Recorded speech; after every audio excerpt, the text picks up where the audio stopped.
Good morning, everyone. Welcome to Discover Homeschooling by Homeschool Global Middle East. I am privileged to be your host today. I am Paige Isiderio. I serve at HG and grateful to actually be served by HG. I say that because we are also a homeschooling family with 3 children enrolled via HG for around 8 years now. Now, allow us to get to know you a little bit better. We're going to do some sort of an icebreaker. I hope that's okay with you. We are grateful that you can be with us this morning and safely at home. For this icebreaker, I would just need you to open up a browser. On your screen are the instructions. So I need you to open up a browser. All you need to do is to type slido.com. Again, open up a browser, type slido.com, and you need to enter a code. The code is HS Orient 0411. I'm going to show you another screen right now. There you go. So on your browser, type slido.com, and the code is HS Orient 0411. You're going to need to just answer 4 questions for us to help us get to know you better. I'm going to give you a few more seconds before we go to the first question.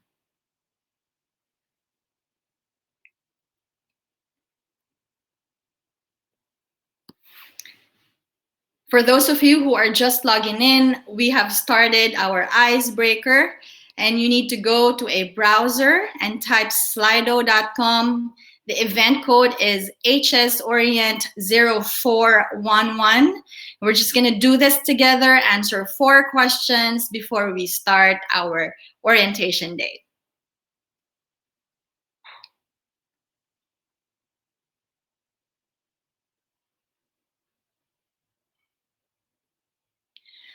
Also, I know that you are joining us via YouTube, and the chat at the bottom part actually live. We have our team there who can answer, clarify some things for you as we go along, or just, want to say hi to us or comment. If there's anything that you would need clarification on, feel free to type there and send us a message.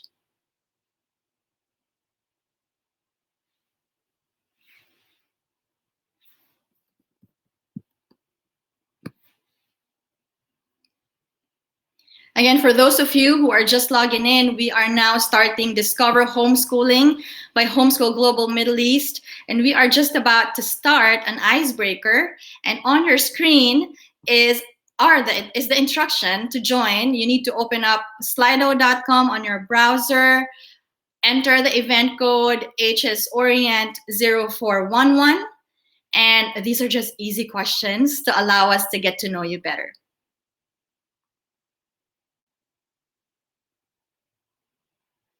Someone says, good morning. Thank you for saying hi. I hope you are well.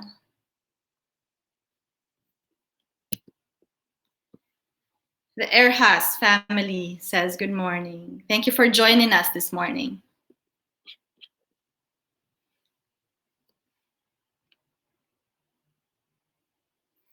Again, friends, on your screen is the way to do an icebreaker with us. Join at slido.com, event code HSOrient0411.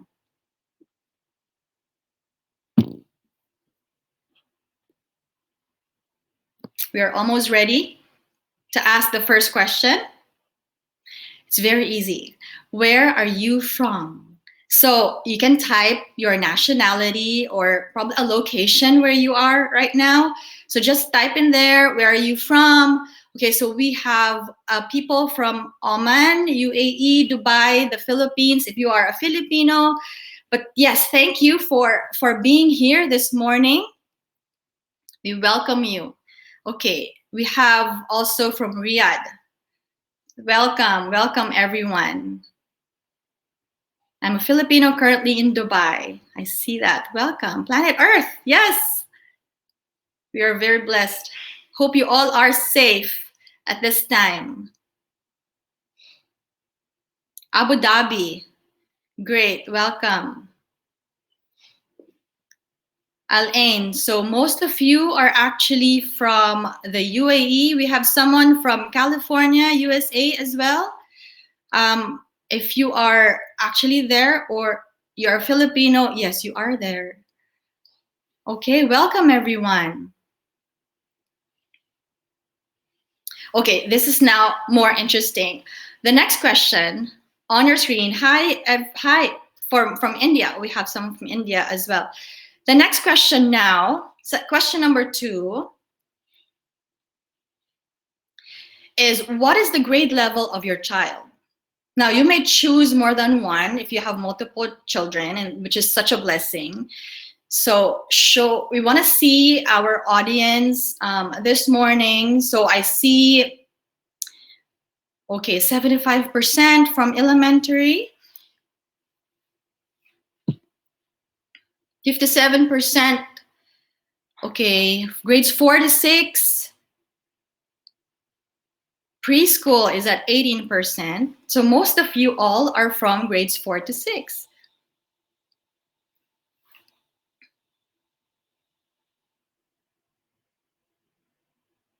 Great. Okay. So we see that a majority this morning comes from the grades 4 to 6 level. Question number 3.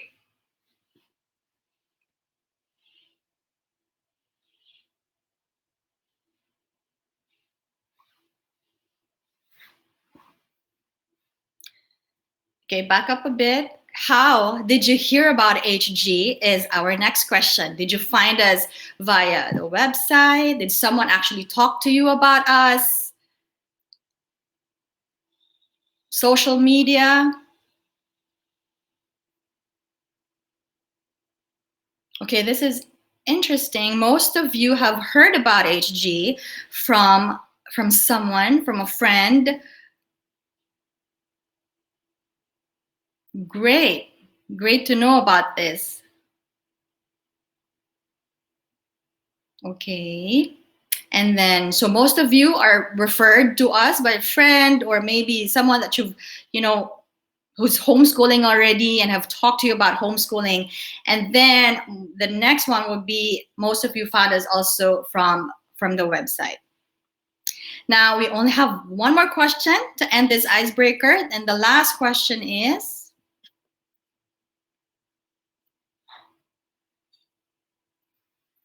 why? Why are you joining us this morning? Why are you considering homeschooling? I know that there are a couple of options there, but I just need you to choose your top 2 reasons.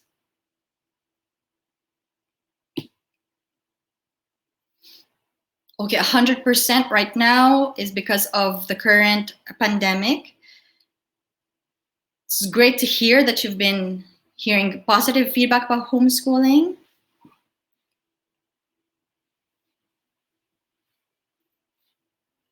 My child needs a more flexible learning. Yes.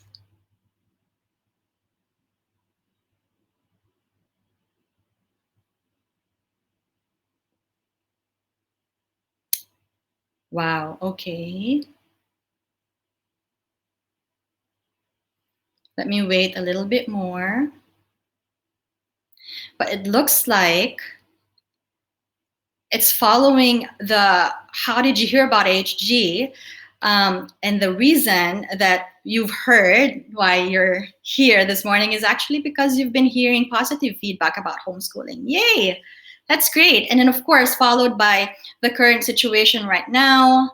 And for your child to have a holistic education, more flexible learning, traditional schooling is not really effective, and then lack of good quality conventional schools. All right, thank you so much everyone for participating in our icebreaker. That was fun getting to know our audience this morning, especially how challenging it is to get together. Really, we would love to actually see your faces, but right now this is the best way that we can be able to connect with you even through this time. I am now moving forward to discuss what's on your screen as well, the program flow for this morning. And our goal is actually to go through an overview of homeschooling, talk to you more about programs in our homeschooling here at the HG Middle East. And of course, we're gonna break out also for question and answers after the plenary session. By the end of today, our aim is also to answer these three questions. What is homeschooling? Who is HG or Homeschool Global? And what are the next steps? Before I introduce to you our guest speakers, let me play for you a video to feature a perspective from where we are coming from. Also in this video would be testimonials from our homeschooling families who will mention, again, an overview of Homeschool Global services. Let's watch this video.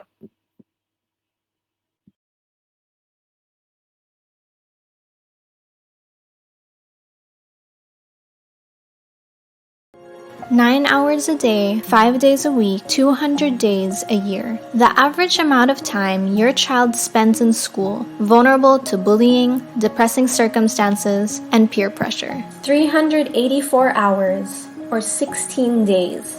The average amount of time people are stuck in traffic, shrinking productivity, and taking away opportunities from families to build strong relationships. So much time lost. Time that you and your child could have spent better together, learning, dreaming, creating, living life. Time you could have maximized to nurture your child in an environment that will help him or her flourish holistically, not in this current generic education system that's killing children's potential because it's designed to prepare them for the real world of the past. I'm Katrina Tan. I'm Nairi Matanggihan. I'm Diana Tanchi. I'm Jessica. Gini Lalde. I'm Kathleen Limhuko. This is Chancellor Michael Tan. My name is Ruel. And I'm Franco Limhuko.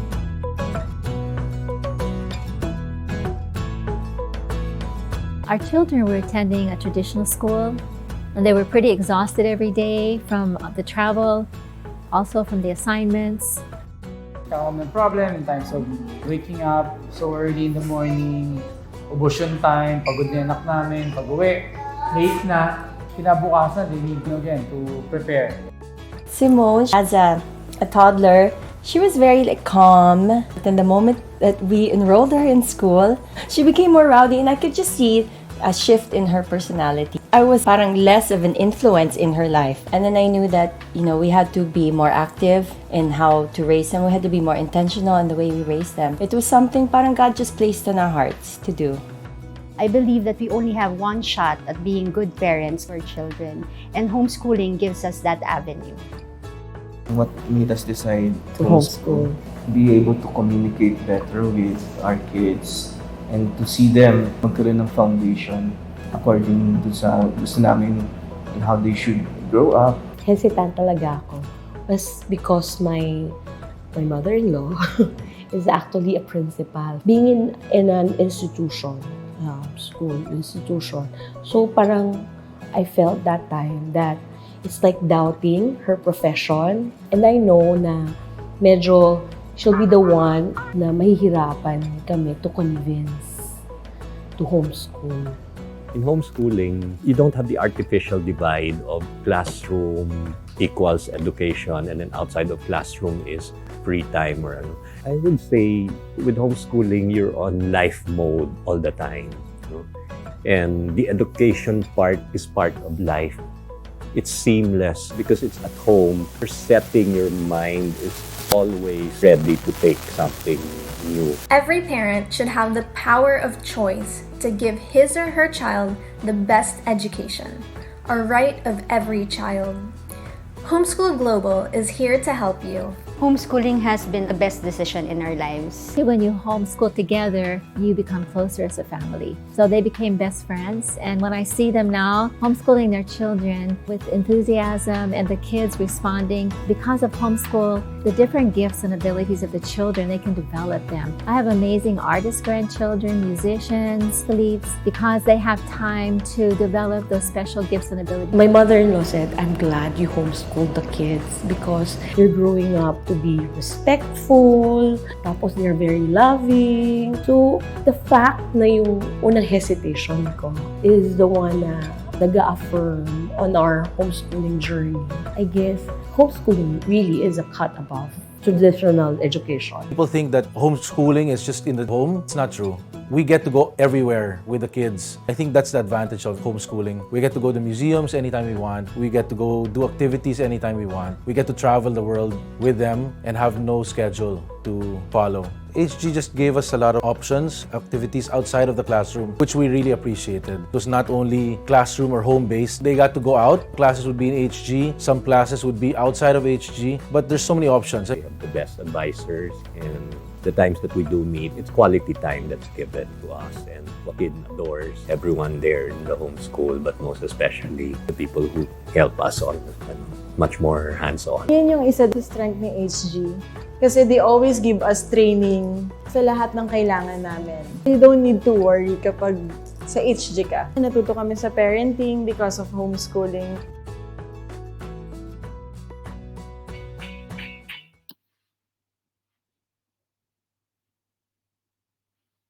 So there you have it, friends. I hope you appreciate that opener video that we have for you to, set the stage up for where we are going in this flow of our program. So it's now time to hear it from our very special speakers, guest speakers. They are a well-loved family in the homeschooling space and beyond because of their authenticity, their passion, and faithfulness to what God allows in their many seasons of life. This morning, we have none other than the chairman of Homeschool Global, Mr. Edric Mendoza, with his lovely wife, Joy, who was homeschooled herself, and their 6. I think if we have Kaylee this morning with us, beautiful children. Ladies and gentlemen, welcome the Mendoza family.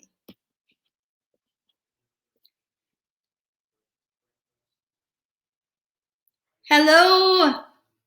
Hey, it's good to see you. Hello, Edric.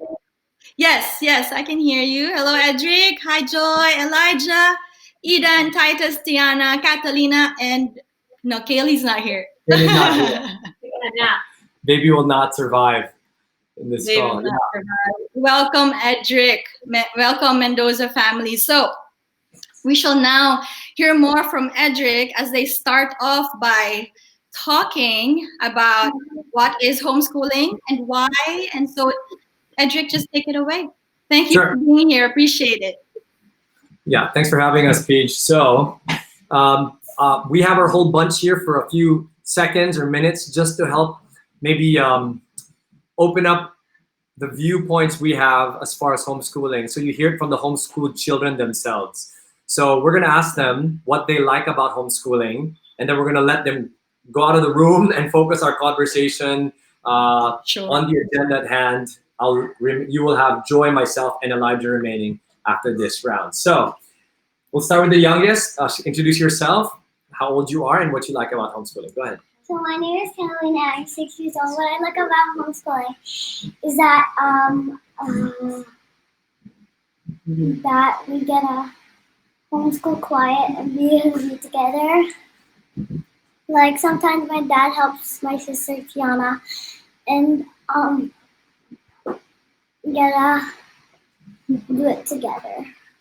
You like us being together. Very good. Let's appreciate Kat and everybody. Yay, good job, Kat. All right, you can go. So she's our fifth child. The 6th is a baby who can't be with us. The 5th child is whispering something in my ear. Introduce yourself. The 4th, sorry, the 4th. Gets confusing when there's this many. So please introduce yourself, honey. Yes, go. Hi, my name is Tiana, and I'm 9 years old. And what I like about homeschooling is that we're all together and not separated from each other. Then we get to spend time with each other. Mm-hmm. And my favorite subject is science. You love science. Why? Because I like learning about things that are like animals and stuff. Oh, okay. All right, Tina, I love you. Okay. Okay, go. She's done. Good job, Tiana. We want to get you guys a feel of what they like about it. Here's our number 3. Yes, good. Number 3. Remember their names. You might hear them in our stories later. Go ahead. So what I like about Your name, how old you are. Hi, my name is Titus, and I'm 11.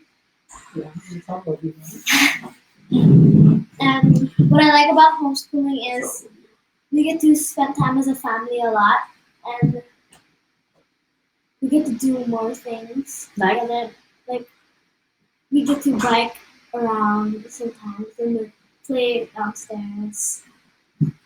Downstairs is a whole myriad of stuff that we can do. Okay, so you like the bonding time stuff, right? You like being together with each other. Okay, good, awesome. Thank you, Titus. So Titus is done. Number 2. Hi, my name is Eden. I am 14 years old, and what I like about homeschooling and what all of my siblings have said is there's a lot of time involved. Like, we have a lot of time to learn, a lot of time to spend time with our family. There's so much things we can do, and we can be so much more productive and use our time better. So that's what I like about homeschooling. Like, what do you like doing? Focusing your time on? I like focusing my time sometimes on like learning the stuff I'm into, like researching on like botany, and a lot of the stuff. There's a lot of stuff. Also likes business. Yeah. And soon he's gonna have a haircut. His wife's gonna buzz his hair like his wife. My wife is gonna buzz his hair like. Thank you, Eden. 14 years old. He also loves table tennis. He's part of the homeschool team. There is one like that actually. And then our eldest is gonna join us throughout this orientation, just so that you have various perspectives in this orientation. So Elijah, just start us off with what you like about homeschooling. Introduce yourself, how old you are. So, as my dad said, my name is Elijah. I'm the eldest. And I am 17 years old right now. I'm in grade 11. And what I've liked about homeschooling is that it develops in me a real desire to learn, not just to be educated, but to learn. And that I can carry through with me in all areas of life, in athletics, in all subjects, in extracurriculars. I've been able to learn things that I like to learn and learn at my own pace. So that's what I like about homeschooling. Cool. How do you think that was instilled, this desire to learn? Of learning? Mm-hmm. It's very organic in homeschooling because you can learn at your own pace, as I said. And then things that you do enjoy learning, you're not restricted by the grade level. You can extend what you're learning even more. So what I'm doing, when I was in 8th grade, I enjoyed math. So my mom allowed me to advance in math, and then I was able to go to the higher levels faster, things like that. Okay, and we'll unpack more of that, I guess, as we go along. Let's get this thing on. Yeah, we'll sort out this seating arrangement here. While we're doing that, Joy, honey, why don't you tell us what you like about homeschooling? What have you enjoyed about the experience? Joy, for perspective of those that are viewing and joining our orientation, is a homeschooling student and now is a homeschooling teacher, if you will. So she was homeschooled with her siblings, which got me curious about it when we met, and voila, here we are. Even I myself am now convinced about homeschooling and what it does. So what do you like about homeschooling? I think what I like most about it is really being present in my children's most formative years and being able to pass on the values and the character traits that we believe are most important, and preparing them to really have life success because we know their strengths, we know their weaknesses, and so we can also really customize their learning experience for them and help them to grow in the areas that we feel are most important, which for us, are the areas of, growing in wisdom, growing in their stature, favor with God and favor with man. Yeah. Getting to really connect with others and we'll unpack those learning goals as we go. I want you to speak as a homeschooled student. What are the memories that you enjoy or that you have that made you say, I'd like to homeschool my kids when I have kids someday? Yeah, I think it was really the bonding time with my parents. We became so close up to this day. We are each other's best friends, and we love getting together, and we just share so many similarities in terms of values and perspectives on life that it's so easy to be with one another and to do things together also as a family, because we just understand each other so well. And I think the years that we spent together being home educated really allowed that to happen for us. So. Awesome. I think maybe the question in many people's minds as they hear about homeschooling, we saw a lot of the icebreakers earlier and where people are coming from. So we have people from various parts of the world tuned in right now, and people have reasons such as they heard good things about homeschooling, they're afraid of COVID, right? So I want to help unpack with you a definition that we've used in our program and that I have also learned from other homeschool leaders around the world that maybe helps clarify expectations on homeschooling, because you can get a lot of stuff if you just go online and Google, which a number of people were doing when we saw the poll earlier. We want to give you a definition that has worked for our system, for our program, and for many leaders and organizations around the world. That will also address questions like, well, what about academics? From all our kids and from Joy and Elijah so far, we've heard a lot of the bonding, the moments, being together. But of course, some parents are asking hard questions like, well, I'm actually forced to homeschool right now because of the pandemic. I'm not sure this is going to work out. So will this work out academically for our children? We'll unpack that with this definition. So could you show that on the screen, Peach? I think we have some slides prepared. So the way we like to define homeschooling, I'll go into the frame better here. There we go. The way we like to define homeschooling, can you show the definition? We use a simple definition that I learned actually from someone I respect out of Canada. His name is Gerald Hubner. He is the chairman of what is called the Global Home Education Exchange. And as we did some work together, even in the Middle East, I asked him, I said, Gerald, how do you define homeschooling? And this is what he used. He said, this is a nice, simple definition, but captures the essence of it. Homeschooling is parent-led, home-based education. And you know, as we unpack these words for you, parent-led and home-based, and even the word education, in defining it, what I like about the first part, parent-led, is when we think about the academic portion, right, the education side, or whether or not our kids will learn well, the word parent-led basically means you have now control over the whole learning experience, which is both a good thing and it might be for some a bad thing. Why is it a good thing? Because you now have control. You can literally dictate what goes into the learning, how you want to pace it, generally speaking, when you'd like to learn, where you want to learn, you're driving it. And I'm a financial planner also. So one of the things I like to also insert is where your money goes. When you send your child to a conventional school, it's kind of a package deal. And you have to take everything that's part of that fee. You can't pick and choose and say, well, I don't really like the swimming pool because my kid doesn't swim, or the basketball court, or the football field, or some of the teachers there, and I want to do it myself. You can't really do that. It's a package deal. In homeschooling, you can pick and choose where you want your money to go. So that's a large part of parent-led. And part of what also stands out in the idea of parent-led is the fact that we have a philosophy that in homeschooling, in general, right, who knows your children best? And the answer is the parents, right? The parents will know our children best, or we should. And therefore, because we know our children best, we can now customize and tailor fit the learning based on how each child is. And I'll ask my wife to expound a little bit on that and how it works for our kids. Yeah, for example, when Titus was maybe about 4 or 5 years old, he was really into marbles. And he was a very active child. And I think if he had been in a classroom setting, he might have been labeled maybe ADHD, but he just, he was just a very physical person, needed to be hands-on with his learning experience. So I used marbles to teach him mathematics. And that got him to be engaged because he loved marbles so much. There was even a time when he swallowed a marble. And then I showed him his digestive system as he went to the doctor and got an x-ray, and he saw where the marble was. And did it finally come out? I hope it finally came out. It must have come out. Yeah. So, because he was into marbles, I was able to engage him better. And he didn't just learn mathematics that way. He also learned it by playing strategy board games.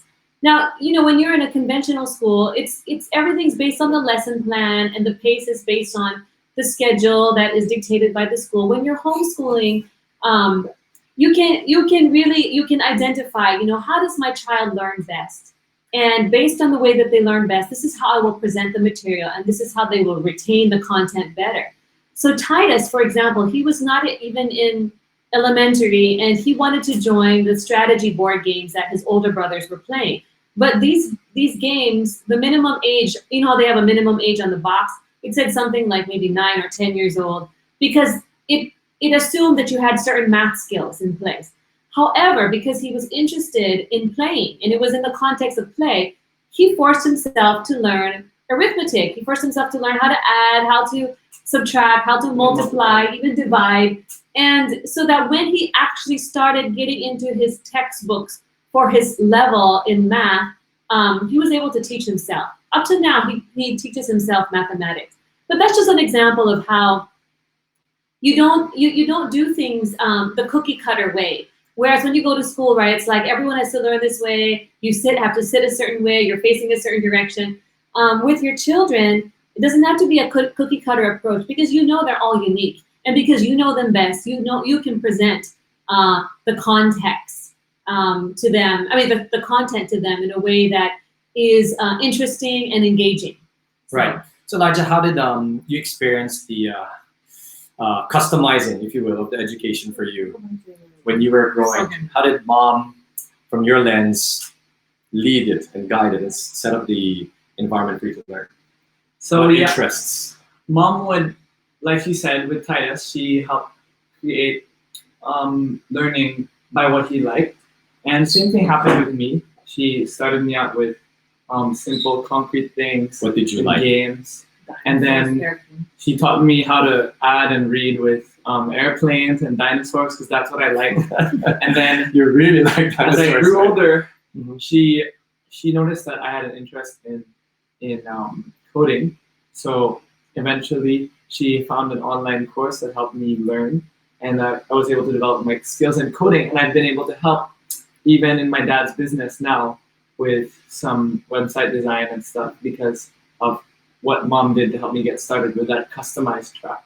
Right. And another thing that I learned that was also very helpful when I was 9 years old, my dad was on this talk show, money talk show, and I was showing an interest in money and stock investing as well. So I asked him one day, Dad, can I learn how to invest in stocks? So he brought me to a seminar, and I loved it. I learned so much from that seminar, and I got started in stock investing. And today I'm still invested in the stock market, and my portfolio is growing. So even if it's quite a bloodbath, right? Because it's dropping. Well, that's a separate thing. So being able to work with their interests, that's one of the upsides of parent-led. You control it. Now, the assumption there obviously is that you know your child's interests and you can work with them. So the downside, right? Downside of being of parent-led has to do with two things. One of them is, can you be resourceful? Can you find ways to still achieve the learning goals of your child? Because it's now all on you as the parents. You need to find ways to drive it. So that is the reality check that parents need to ask themselves. Can I be resourceful enough wherever I am based right now with my child so that I can help move the learning in the direction of their goals, right? So that is very important. The second consideration is when it comes to parent-led is a practical consideration of, well, can you put in the time? And we realize that depending on where you are in the world, jobs differ. Some parents might have one of the parents fully working in a job, or it might be both are fully working in a job, or you have your own business, or it's kind of a part-time scenario, you're professionals. So for those that might have to put in more time in the job or in the work they're doing, you need to ask yourself a real question. Can you still manage the learning of the child even while you are working full-time? Is it possible? Yes. I mean, we have countless stories even of single moms working full-time, finding ways to make their children still learn despite their own work rigor and requirements. The key is not so much, well, how did she do it? What systems did she put in place? Because honestly, that can be worked out. You can talk to the team and you can work that out. The bigger question to be able to answer is why? Why are you deciding to homeschool? And we will, a little later on, end with some perspective on the why.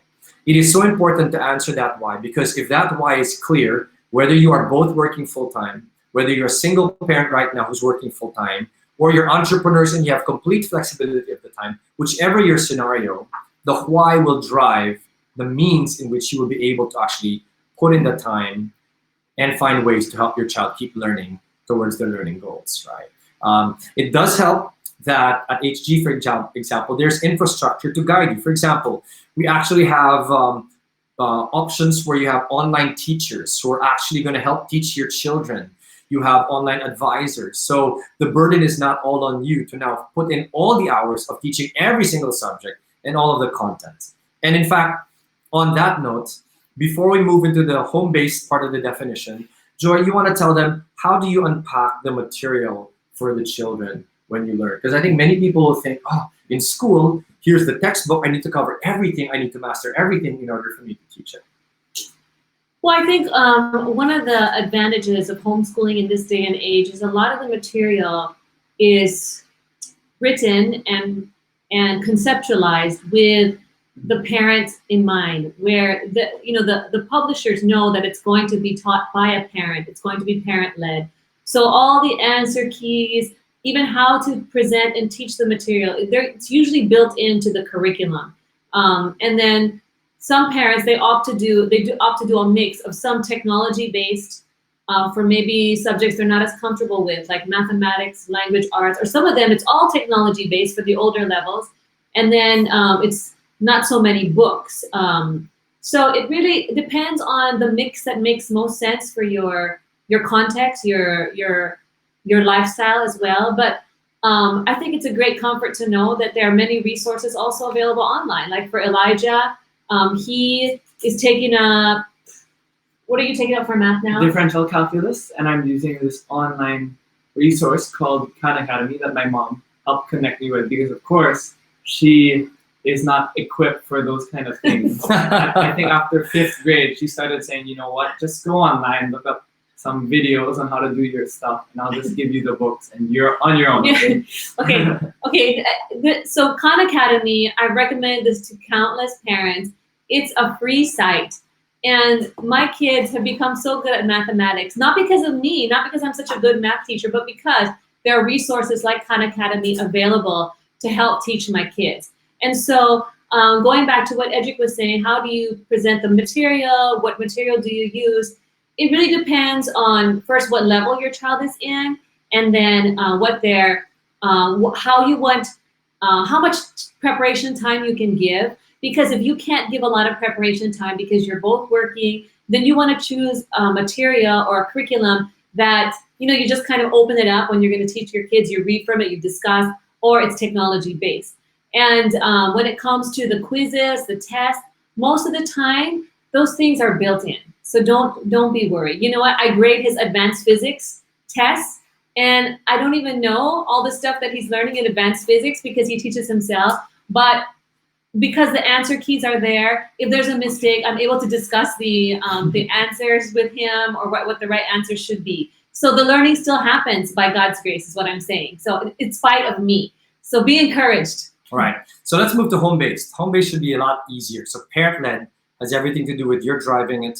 You have control, which has all the upsides of being in control, but also has the realities, right? And that's the reality you need to ask yourself. Can I use this opportunity responsibly and well? Can I be resourceful enough because I'm driving it now? Good news is, and you'll hear from the HG team later, there are many ways to help augment maybe what you feel are your weaknesses in helping teach your children. So we'll get there in a little bit. In the meantime, let's move to home-based. What does that look like? Well, you've heard a lot of that from our kids earlier, and maybe from your own research and from the people who referred you to the idea of homeschooling. Home-based has all the wonderful advantages of home. When we say home-based, this has a lot to do with flexibility. Your children don't have to be going to a facility every day for X period of hours. And if you live in a key city anywhere in the world, part of going to a school facility on a day-to-day is the rigor of traffic and the time, and even just the energy, fuel, etc. that is necessary. So obviously you don't have to contend with any of that. Home-based also has a lot to do with, we like to think about influence. When we think of the word home-based, we don't like parents to imagine getting the school and bringing it into the home. And many people, when they first hear the word home school, is they put that together. If you do that, you will end up more frustrated, is the experience we've had and we've seen. Instead, think about learning now as a lifestyle. And as homeschoolers, we like to say the world is our classroom. So it is not based in any one particular four-walled learning environment where they're done with school. Instead, it is a lifestyle, and home is just the base. And it's a wonderful base because when we think about our own lives as adults and we ask ourselves, where did we learn some of the best things that we have used even up to today in our lives? Assuming you came from a good family, maybe not a perfect one because nobody has them, but a good one, the answer would be from my family. Now, if we reverse the question and ask, where did we learn some of the nastiest things we've ever done that maybe we regret?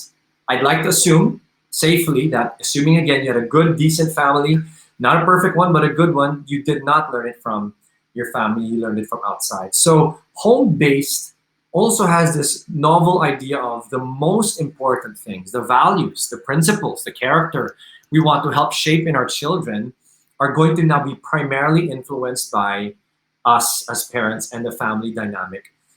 That's what home-based also now looks like. So having said that, parent-led, home-based, let's move into a discussion now about education. Did you want to add anything to home-based? Well, with home-based, we still have a designated area where the learning will take place, where the kids return their books to. They have their shelves where all our books are, their learning materials, their supplies for their learning experience. So that would be like where we normally congregate at the beginning of the day for their homeschooling at about 9 a.m. But then they also have flexibility. They don't always have to do their reading assignments on a chair at a desk, although they all have desk space. They can go on a couch. Sometimes they can even go in their room. For me, the most important thing is that they actually get the work done. So the manner in which they get it done, for as long as they're still disciplined about it and still focused, I'm okay with that kind of flexibility. So when Educ says home-based, the home is really the main place of learning, but there are times as a family we travel, and that becomes part of their learning experience. Like, can you explain the time when we went to Europe? That was 2 years ago. And what did your dad make you do before we traveled to all those countries? Okay, so my dad announced that we were going to go to Europe a few months before, so we were so excited, but he gave us this challenge to complete, so to speak, before we left, which is we had to do a research, a presentation on each of the countries we were going to go to. We were supposed to do a demographic. We had to put photos, we had to put charts, we had to put the GDP, I think, and the economics of the country. We didn't even know what that meant back then, but it made it a wonderful learning experience on top of all that we knew already. Yeah. So when we went to the countries, it was a lot more richer, and you tried to learn the languages. Yes, we also tried to learn the languages. Yeah. So when we went to Russia, we tried to learn Russian, and stuff like that. Elijah, I wanted to ask, maybe before we go to the last part of the definition, tell us a typical schedule of a homeschooler. So for you, so to understand it. This one thing, one thing. With not being just in just one area of the house. For example, last night we were sitting around the dining room table, and Elijah is reading all about economics right now. And part of his learning was having a discussion with his dad and his brother at the dinner table about macroeconomics. The macroeconomics of inflation and printing money. What happens when you print money? How does that affect the economy? Why do things get more expensive when you print money? And this whole U.S.-China trade war and the implications and the strategy China employed. So what I'm saying is learning takes place all the time. It really, when you start homeschooling, you don't see it anymore as, okay, when they're in the classroom, that's when they're learning. Learning becomes a lifestyle. As a family, you're always learning together. It's an experience you share together, and it's so much more natural and organic. Yeah. So you want to go to the schedule, Elijah. Tell us about what do you do? So an average schedule would be on a weekday, we would wake up 6:30 and work out, and then after workout I think before we do workout, we make our beds, do those chores, and then we do our workout, and then we have breakfast, and then we do more chores, and then we start with the homeschooling at around 9. And at 9, we continue homeschooling. We try to focus, but of course, Sometimes let's they just, get let's just keep distracted. going. After 9, 12, we have lunchtime. I don't know if it's different for you in the Middle East, the lunch schedules. So we keep homeschooling until lunch. And then after lunch, other chores we have to do around the house, instruments that we have to practice. For the older kids, we usually extend our schooling maybe 1 to 2 hours after lunch because our subjects are weightier. We have to write essays, we have to do research, which takes more time. And then, yeah, that's the average school day for us. So what time do you finish? Very flexible. So what time we finish? The here, academics. academics. For you. For me, around 2 to 3. If I'm pushing it, because some days I need to catch up, I can go as long as I want. Maybe until 5 p.m. That's 6 p.m. Speak to the younger kids. Those with younger kids. Okay, very so for important. those with like let's How say old? preschool, I mean, what preschoolers up until about second or third grade, you only need, I would say, for the preschool level, an hour and a half to 2 hours of focused academic time. That's already long because most of the time they should be playing and learning how to help around the house, learning those kind of skills, and being trained in their character. And then for the older kids, if they're early elementary, about 2 to 3 hours. And then if they're focused during that time, that's all it really takes to get their academics done. You can break it up and put breaks in between, and then maybe it'll extend to 4 hours with break time, but that's long. And then for upper elementary, about 3 to 4 hours. And then when they become high schoolers, 5 to 6 hours. Okay, wonderful. So let's close this definition with the word education. I think we have some slides we want to show you here. Peach, could you just show those slides? So when we look at the word education, it's important for us to remember that, there is these wonderful bonding moments, these times together, but we have a responsibility to make sure we cover not just the idea, but the focal point in learning, right? So what does that look like? Can you show the next slide after this, please? I have a learning triangle I wanted to show you guys. So I got myself trained under the Harvard Graduate School of Education. I have a advanced education leadership certification. And here's one of the things we learned.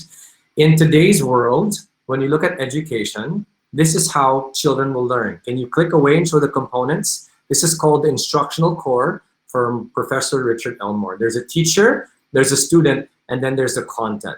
So essentially, the stronger the interaction, which is why you have the arrows, the stronger the interaction across these 3 components, the teacher and the student, and then the content, so that would be the curriculum materials, etc., the books.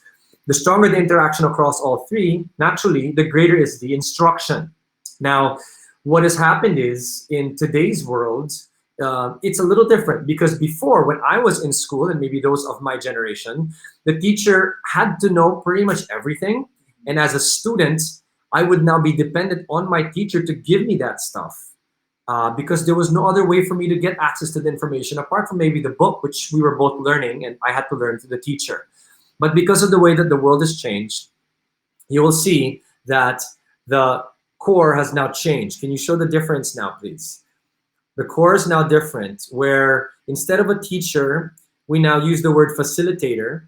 And instead of a student who's passively receiving the information, doing their best to take it, pass the test, they're now a learner. They can actually drive the learning and go deeper and go in various directions as they just keep pursuing the learning experience. And this is important because when we look at the word education, many parents will feel the pressure of having to know all the answers and be an excellent teacher before they can actually feel qualified to homeschool or teach their kids. But the reality is, because the world has changed, the content has changed because now, because of online and technology, we can get pretty much anything we want and the information on it online. In fact, the challenge now is to determine what is fake news and not. So as a result of all that knowledge being available, the job of a good teacher today is no longer to know everything and impart this to the student. It is instead to facilitate the learning between the content and the learner, such as in our family's case, when Joy now helped Elijah learn math through Khan Academy, and for other homeschoolers in the HG system, through the curriculum we have online. So mom and or dad just facilitates the learning between the student or the learner and the content, and then they can go with it. So this is an important mindset when it comes to the word education. If we want there to be good learning, we need to make sure that we do not put the pressure on ourselves to be a teacher, but instead a good facilitator. Next, when we look at education, can you show the next slide, please? When you look at the word education, with a friend and mentor, her name is Dr. Deborah Bell. She has a PhD in education psychology. So she likes to see how children like to learn. And in the expertise she's been able to develop there, she put together some research. And as she presented the research findings, can we show that slide, please, team? So we have some slides here that show there's 8 factors. While I'm waiting, let me see if I can get it. I have it also in our book. Hold on.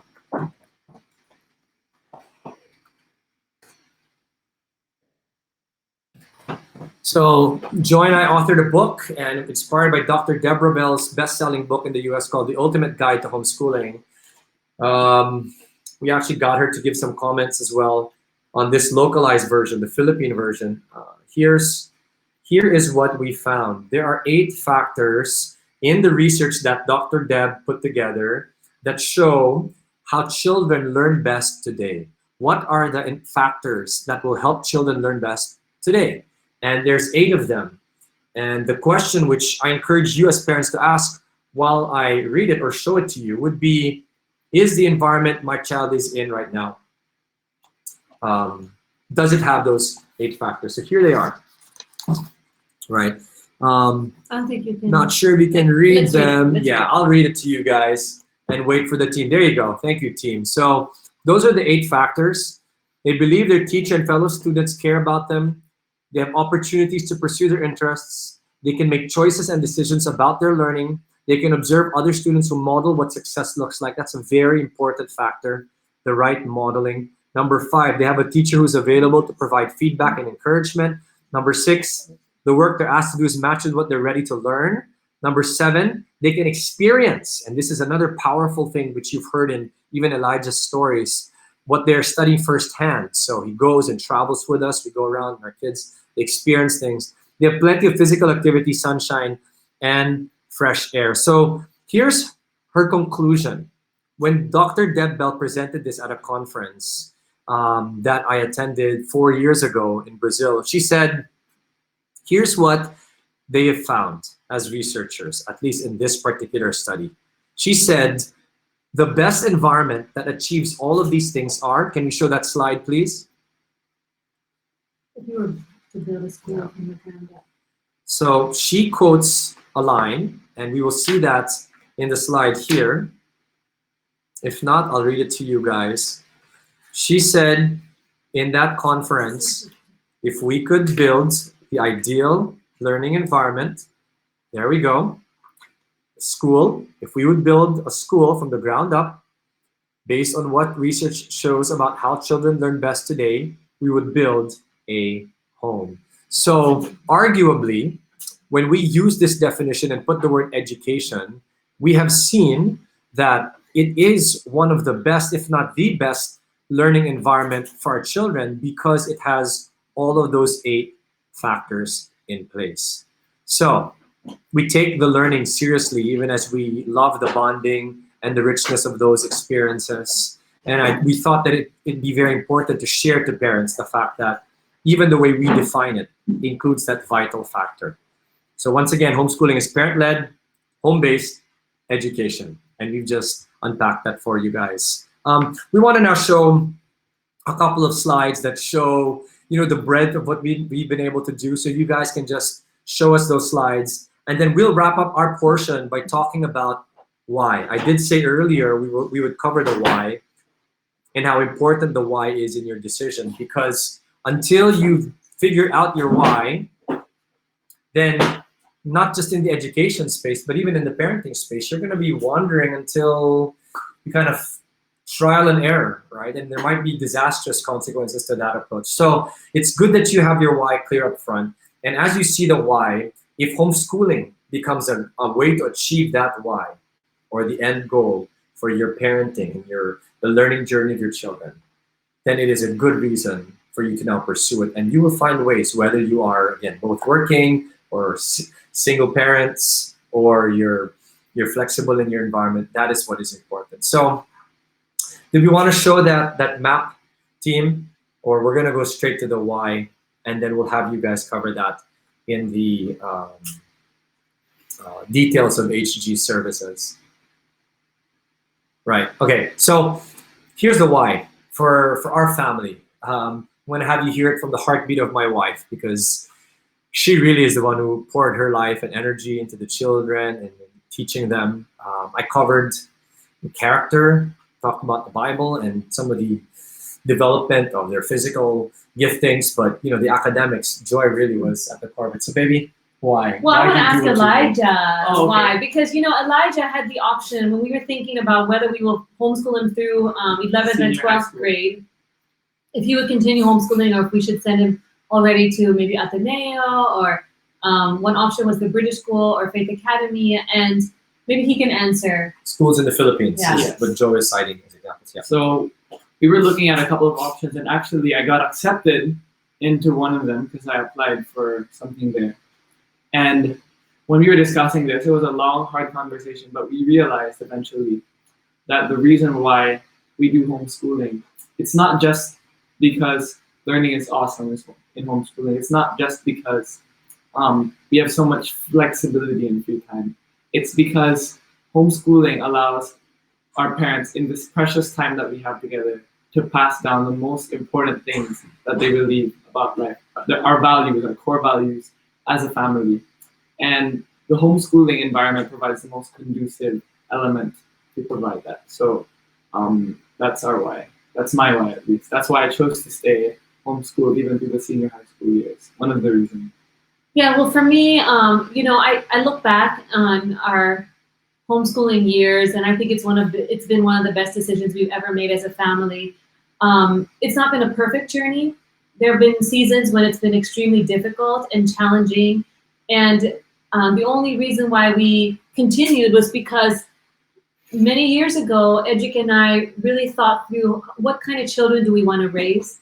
What kind of adults do we envision them becoming?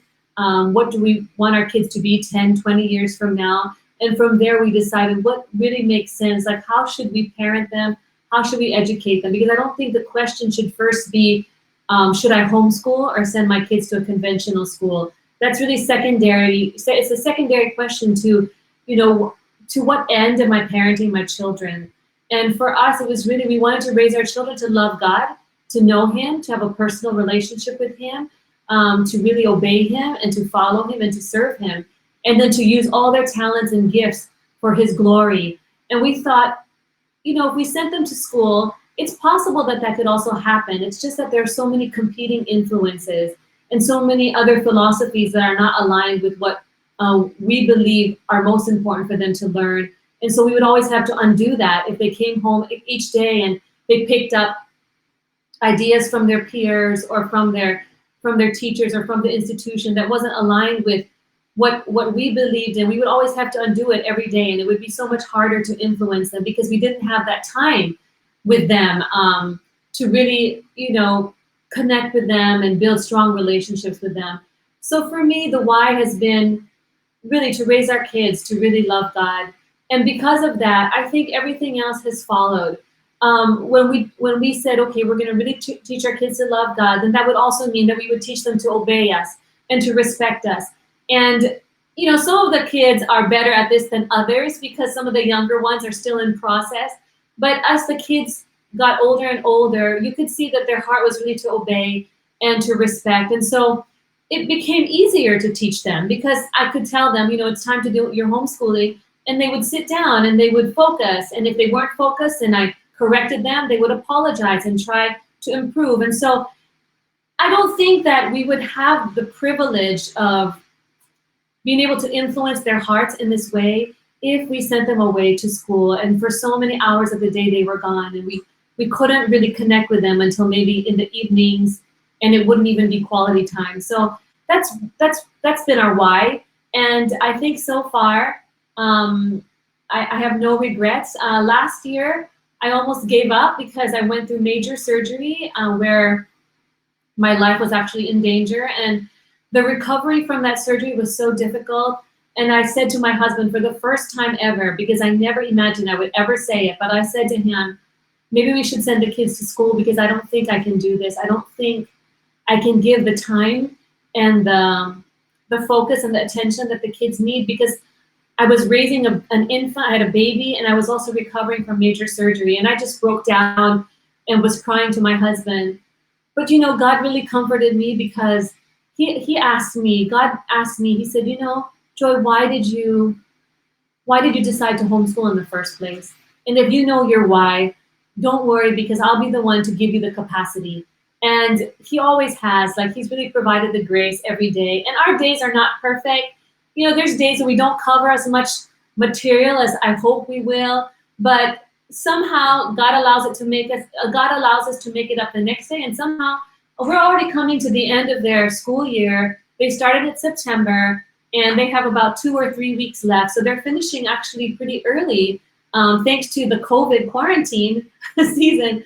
But what I'm sharing this because in the areas where I feel like I have lacked, because I knew my why, and that kept me going. And I always knew that because God called me to this, it's a commitment that he would always supply where I lacked, and he would always empower and enable me, because I'm really not the best teacher, the smartest person in the world, but somehow my kids are turning out okay. I think more than okay by God's grace. So wonderful. And yeah, so just jumping on what Joy said, the why matters, because when that why is clear, you can now start working in that direction. Ask questions like, will homeschooling help me get there?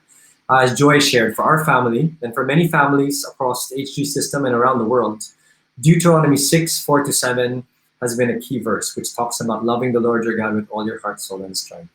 At HG and in our family, we've realized that whether we homeschool or not, as good parents, we need to ask ourselves, are we pursuing what really matters? Is our end goal to help our children to really love God and know him and serve him, so that from that place, they will achieve all that he has designed for them, and these successes that we desire for them will be granted based on what he has in mind for them, not so much what we have in mind for them. And we realize that the best way for our family to help achieve that end goal, that why, is homeschooling, because of all the things we've talked about, the influence, the time, the relationships. So that is our why, and that is why we continue homeschooling. And that's the reason why we wrote the book with that question in mind. Why? So for you parents, as we wrap up our time with you, and before we answer questions, I encourage you, whether you choose to homeschool or not, as good parents, you need to ask the higher and harder question. Why do I do what I do? What is the end goal? So that when our kids ask us, Mommy, why am I in this school? Or why am I homeschooling? Why am I taking all these other courses? Why can't I look at this app online while we're all in lockdown? Why can't I do these things? The answers that we ultimately come up with will filter and find its heart and core in the why. Why are you doing what you're doing? What is the end goal for your parenting of your children?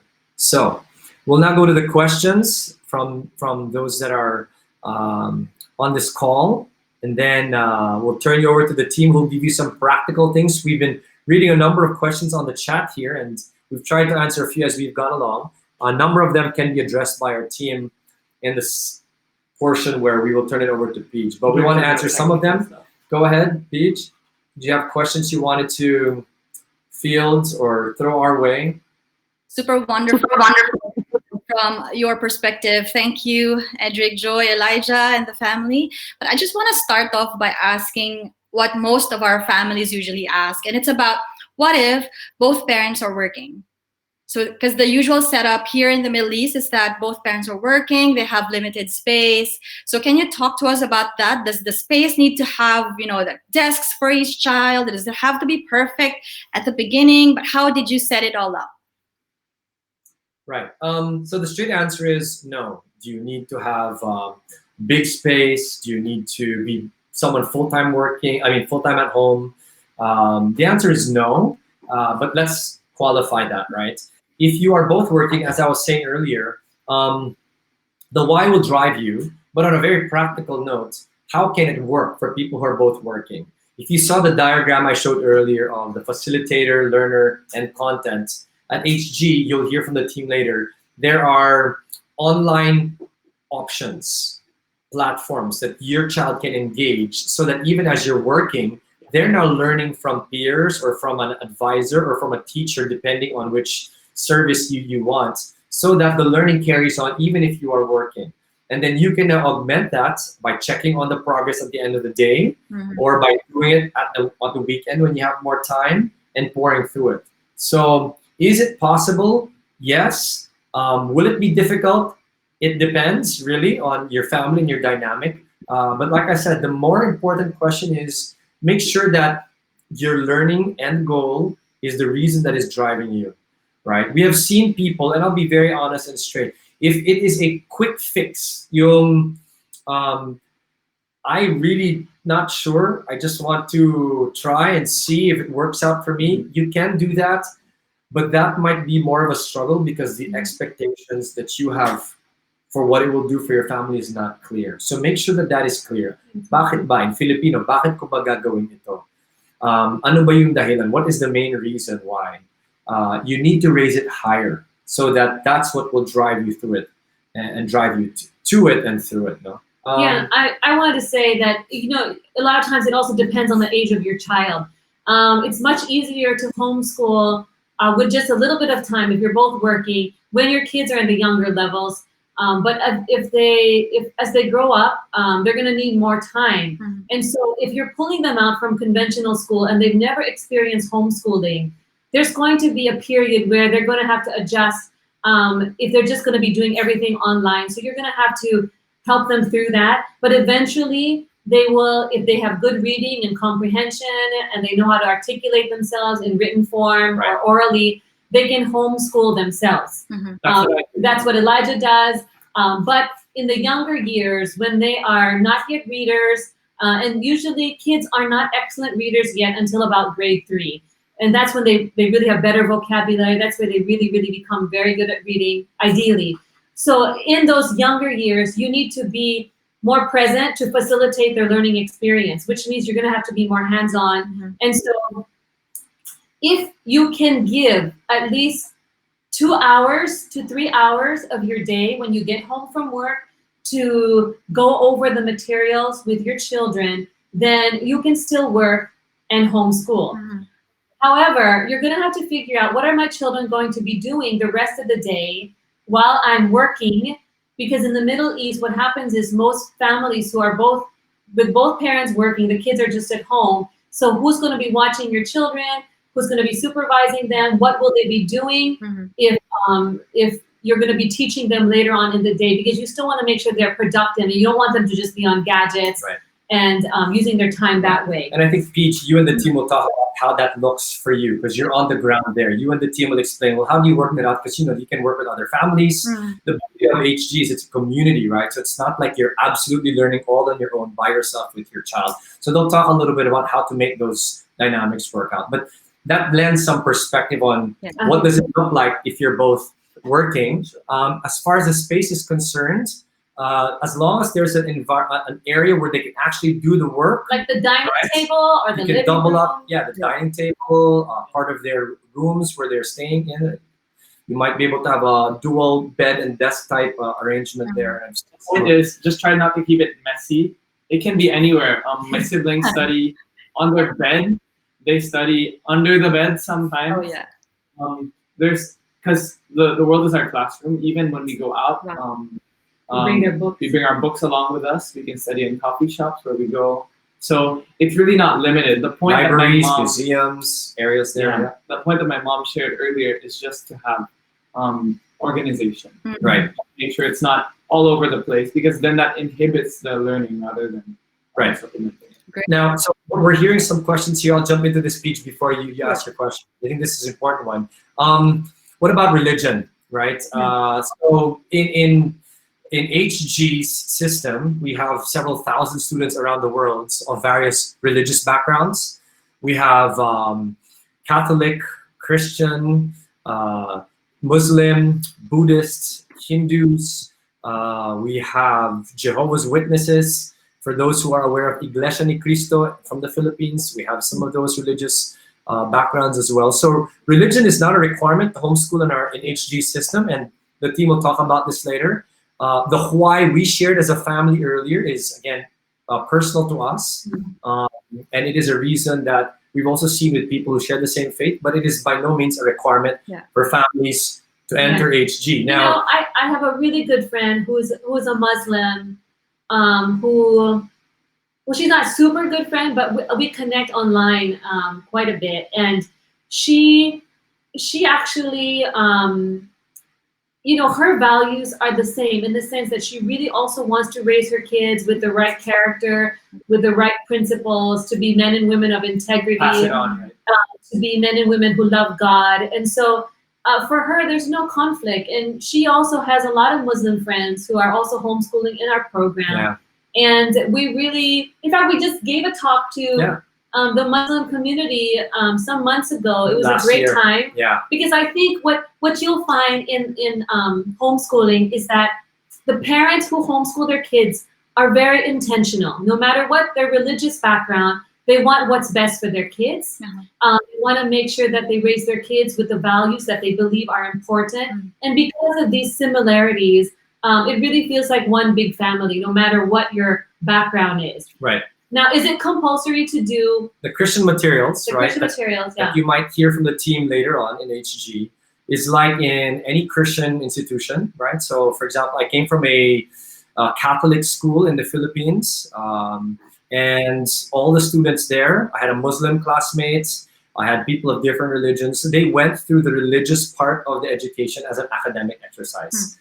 Those words. And that's what some of the homeschooling families have done in HG also. So I hope that answers the question that you had about. And then you can add on top of that. Yeah, so the Muslim friends we've made and people of various faiths, what they do is they actually use homeschooling to also help their children grow in their religious faith, right? And they would find ways to make that work. So they meet up with other families of the same religious backgrounds. They share ways in which they can enrich it together. And it's been a wonderful, diverse community all over the world that we've seen really grow. So I hope that answers the questions that were posted in this chat box. Awesome. Let's dive into that issue of socialization. There's one here from Miss Anna. She asked, I want to understand more about improving confidence level as my daughter is really shy. I want her to be confident. Is there, now that we're gonna, think about homeschooling, how is that gonna work? Sure. I'll just jump in really quick and then you'll hear from Elijah. And first of all, what we've learned, especially as parents, anywhere you are in the world, do not ever tell your child to their face or in front of other people with your child there that they are shy. We've seen this with friends. Oh, I'm sorry, my daughter, my son won't say anything because they're shy. When you do this and your child hears it, it reinforces that behavior, which I assume you do not want. So step number one, if you think and observe that your child is shy and you want them to now come out of their shell, don't ever label them that way. That's good. Others in front of them or to that child and say, yes, you're like that because you are shy. So that's one thing. Now, how can homeschooling help unpack that? Elijah, you want to talk about community and those things? I think the shy aspect, my dad pretty much well answered it. But in terms of socialization, if you're asking, will they get that chance to be around people and practice self-confidence in front of others? I think homeschooling provides one of the best environments to do that, because in homeschooling, just like many of the other aspects, it's customizable. So in terms of friends, I'm not stuck with these people who might be bullies or people that I don't necessarily share the same values with. The socialization is with people I do share the same values with. And you can pick and choose friends also. You're not forced, basically, to be in the same classroom with friends you can't choose. Because you're exposed to the community. Yes. And from those guys. You want to talk about that high school community? Yeah. So in the Philippines and in the Middle East, I think Teacher Peach's kids are a part of this community. For high schoolers especially, we have a community called Hi Unite, and it's designed for homeschoolers in HG. And we put up events, regular events, so that people can get chance to grow in that social aspect. Our main goals are to provide socialization or connections. We like to call it connection better. Amazing. Development and mentorship to the high school community in homeschooling. So High Unite helps do that. We have events, and by God's grace, I've actually been able to develop my confidence in front of peers. Yep. Mm-hmm. It's been very helpful for me. Wonderful. So as an added principle in practice, so in HG, we have portfolio reviews, right? And I think PJ and them will talk about this, where they get the students, certain clusters or maybe just individually, to now present the work that they've done for a quarter or for a period of time. And those academic exercises are not only a check and balance for the parent to validate the work that has been completed with the child, but it also becomes a chance for the child to now develop communication skills and confidence as they present and talk about the work that they have done. Yeah, I think what you'll realize too as you homeschool your kids is your focus is no longer, do my kids have same age peers that they can hang out with on a day-to-day basis. Your focus becomes, how can I prepare my children to interact with all kinds of people? How can I prepare my children to know how to behave in certain social situations? In other words, your focus is their social development. Are they developing in a socially healthy way? Where if we're in a public place, they're not going to run around and be obnoxious. They're with people who seem shy or self-conscious. Do they know how to reach out to them and be a blessing to them? When they're in front of a gathering of people, can they speak with confidence on a stage and articulate themselves? So these are all the things that you get to teach them as they homeschool, because the most important socialization they're going to receive is first with you. And once children are very confident in their relationship with their parents, when they feel very secure in that relationship, they really tend to exhibit confidence, because the most important relationships are solid. So they're not going out there looking for people that will affirm them and accept them, although, of course, all children are prone to that. But when they have, maybe you want to explain that, Elijah, when they know that their parents love them unconditionally, they're accepted for who they are, then their focus is not so much, what can I get from peers? It's more of, how can I be a blessing to my peers? How can I reach out to them? How can I minister to them? And how can I choose to make the right friendships rather than just being influenced by them? Would you validate, or how do you want to word that in your own words? My parents and my siblings, besides being my parents and my siblings, are my best friends in the world. And they're the most important relationships to me in terms of in the world. So not scripted. Not scripted. Of course, my parents and my siblings are what keep me anchored. So when I go out into social gatherings, of course, I have those basic relationships set first. I think a lot of the insecurity that we see in this day and age is louder. A lot of the insecurity that we see is as a result of not having good relationships with parents, with siblings. So I'm glad that homeschooling has allowed me to have that environment to grow in my relationships with the most important people. Awesome. I when you're with Homeschool Global too, you get connected to a Learn group. So you're already naturally part of a community of other homeschoolers with different age children. And I'm actually pretty happy about this COVID season. Not that I'm happy about the people getting sick, of course not, but it's allowed Elijah to be at home more, because contrary to what you might think, although he's a homeschooling kid, he's out a lot because he's part of the varsity basketball team. He's part of the high school leadership team. He has friends that he hangs out with, and he has an internship with a bank as well. So there's a lot of socialization for homeschoolers. Sometimes I feel like it's too much. Yeah. Actually. The joke for homeschoolers is they're over socialized. Yeah. Because you have so much.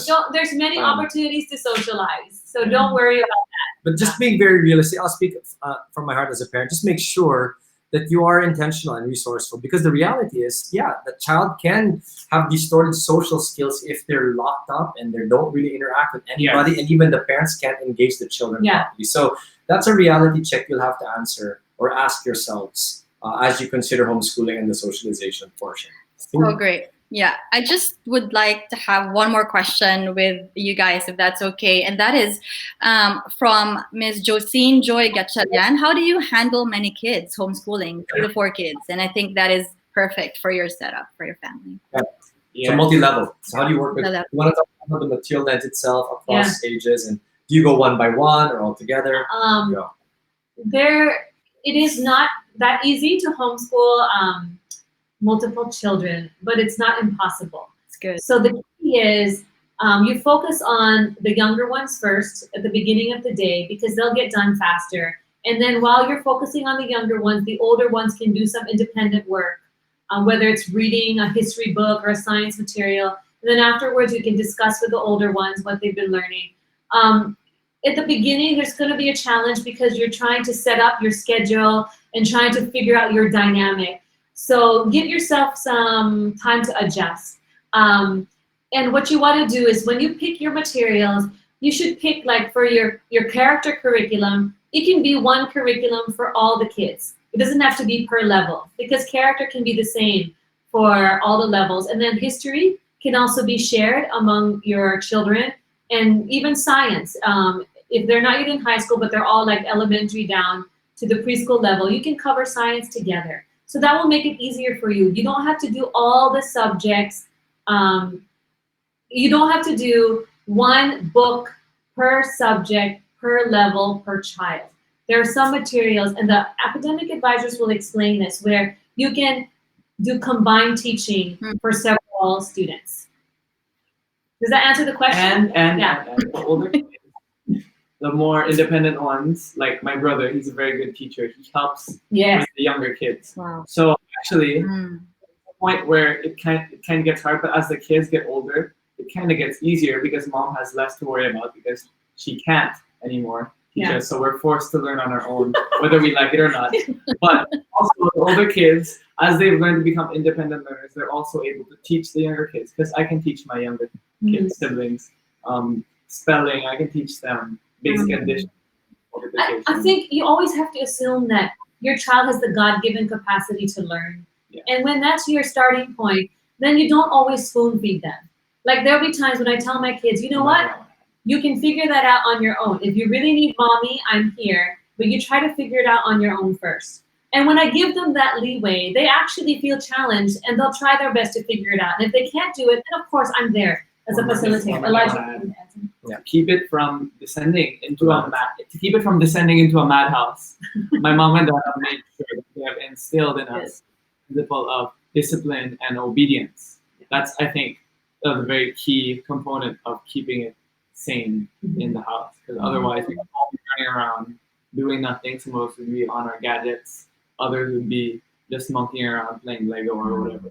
So it's hard even now. Imagine how much harder it would be without that obedience. So what our parents did was they and at a very young age. And that's why Elijah's in this orientation. So you can hear it from the actual student's view. It's not just us kind of hawking it. So thank you for having us on this call, Peach. Thank you to all the parents that are on this call.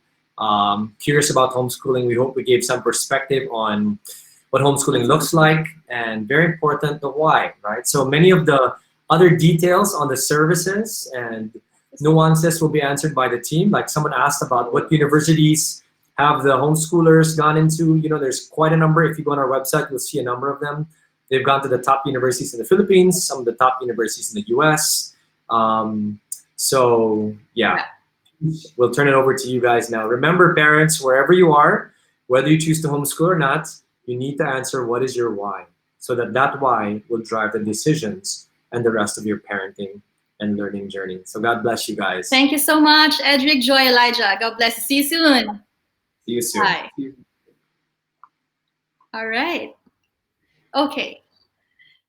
Once again, that's the Mendoza family sharing with us the why, actually ended it with why and started with the what is homeschooling, how it works, and of course, the why. Let me now talk to you about Homeschool Global. I want to talk to you about who is HG. And this is what Edric was trying to show, but we had some technical difficulties and we are sorry about that. But let me just talk to you how Our goal and our mission is actually how Homeschool Global, we want to empower our families, our parents most especially, to pursue what matters through flexible and personalized education.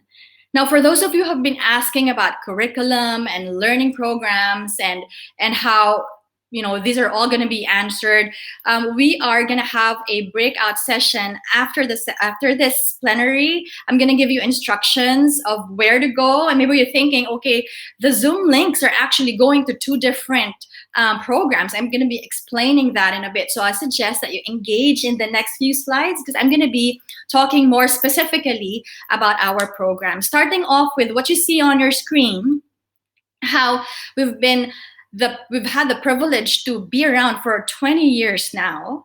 And our 20th year was in 2019. That was last year. And we've since had over 12,000 students across 30 plus countries. We have 8 learning hubs in total. 2 of those are here in the Middle East, one in Abu Dhabi and one in Dubai, and 160 plus learn groups. And this is what Joy mentioned about how we have learn groups in specific areas where we can be, as a community, smaller community, just celebrating what is being, the results and the wins and the struggles as well of homeschooling.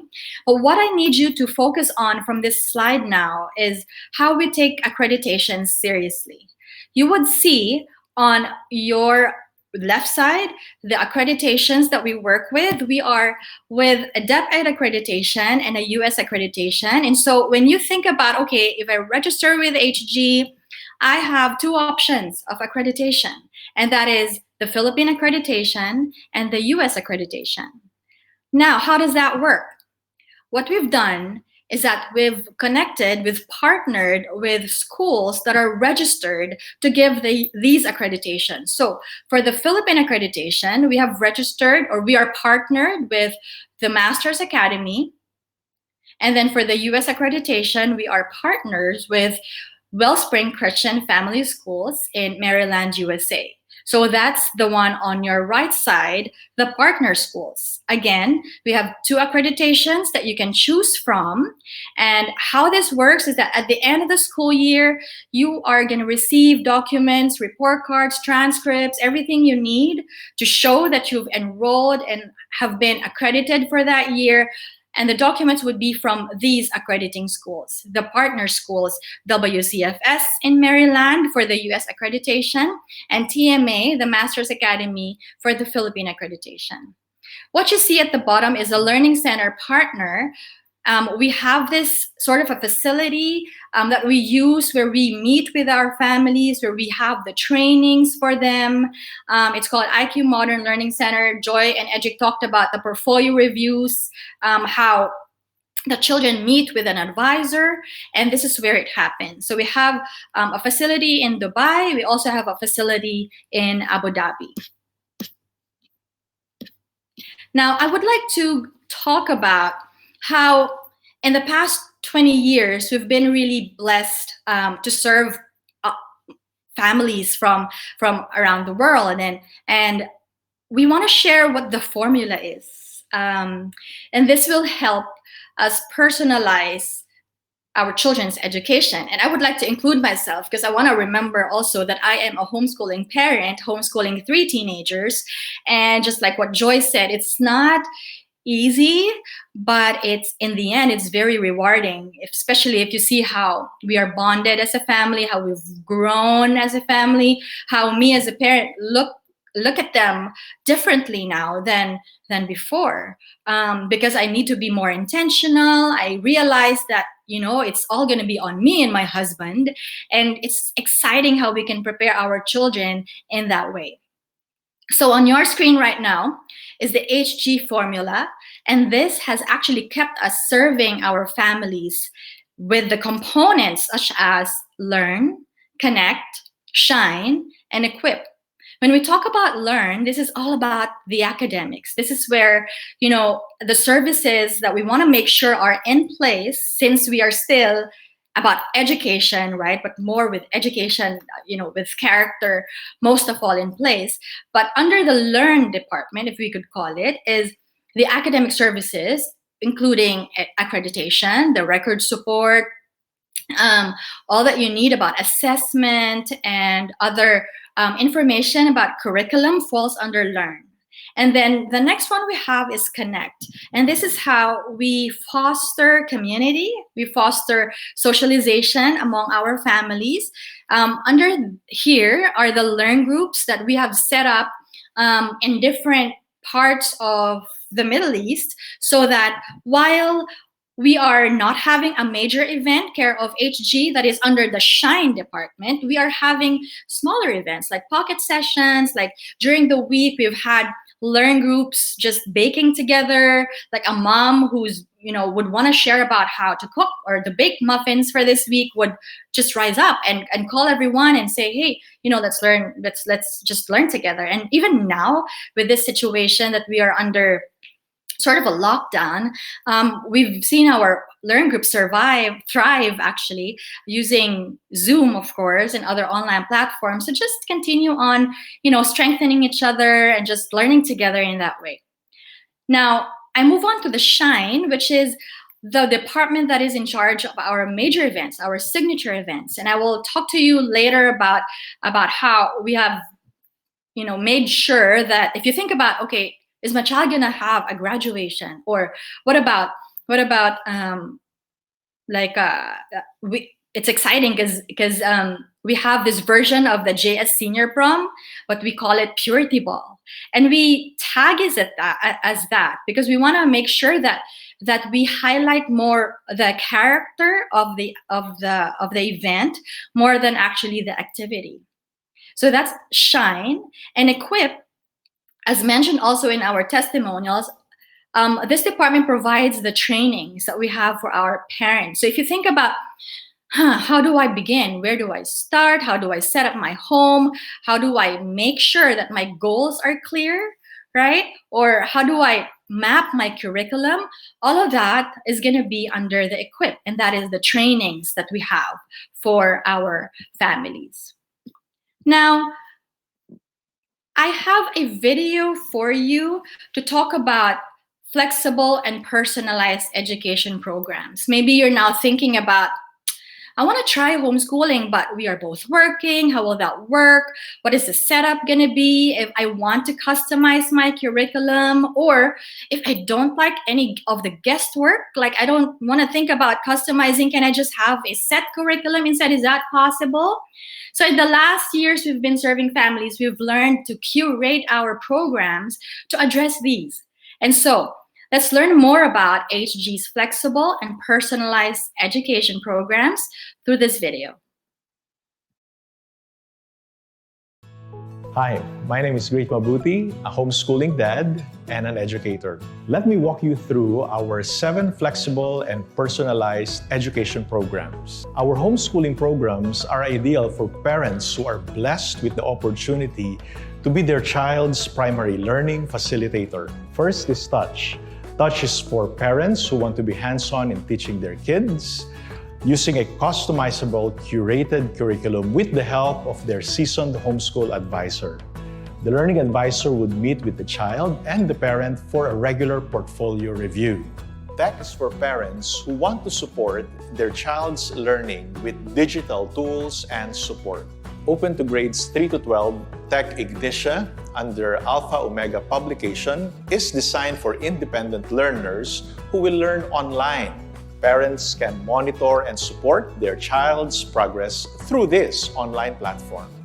Tech BJU DLO, Bob Jones University Press, Distance Learning Online, is designed for parents who want to facilitate their child's learning through a blended curriculum, a combination of tried and tested books and comprehensive videos that provide primary instruction to the learner.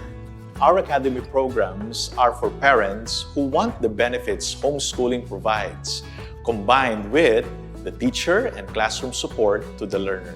Online Academy by Wellspring is a virtual classroom setup where the learner benefits from live, instruction, and peer interaction on a daily basis. Go through the entire school year in the comfort and safety of your own home. Class advisors will engage with parents and keep them updated on their child's learning progress. With Hybrid Academy by VCIS, homeschoolers can enjoy the benefits of international school facilities and teachers once or twice a week. Learning continues at home for the rest of the week through the online or blended curriculum with the support and facilitation of the parents. Our specialized programs are designed for exceptional learners who may be gifted or challenged. The Learning Curve Center is a unique, specialized homeschooling approach where both parent and the learner would visit the campus monthly for parent trainings, student activities, and assessment. While our specialized The Learning Curve online program provides a customized and personalized curriculum and learning path together with a one-on-one online consultation with our TLC specialist. Included in all our programs are the following: special rates at the Learning Plus or HG's bookstore, student insurance, access to the HG loyalty program, scholarship opportunities, access to Britannica Online Library, and merchant discounts. Choose your program today or take our questionnaire to get our personal program recommendations for your child. Enroll now.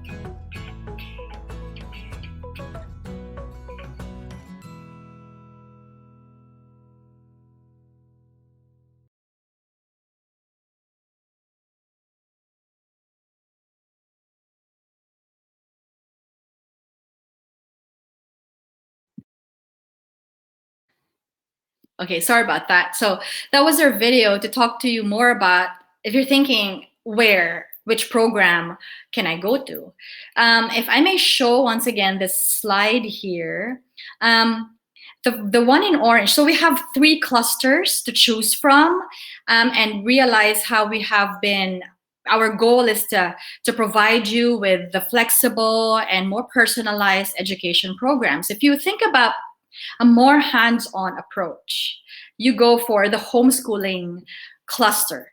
And under the homeschooling cluster is the Touch program, Tech AOP, and Tech BJU. The difference between when you see Touch and then the 2 and 3 options under the homeschooling cluster as Tech, the difference is that Touch would have the dedicated learning advisor. So if you go for Touch, you will be assigned an advisor and you're gonna have to meet with the advisor 4 times a year. That's every quarter.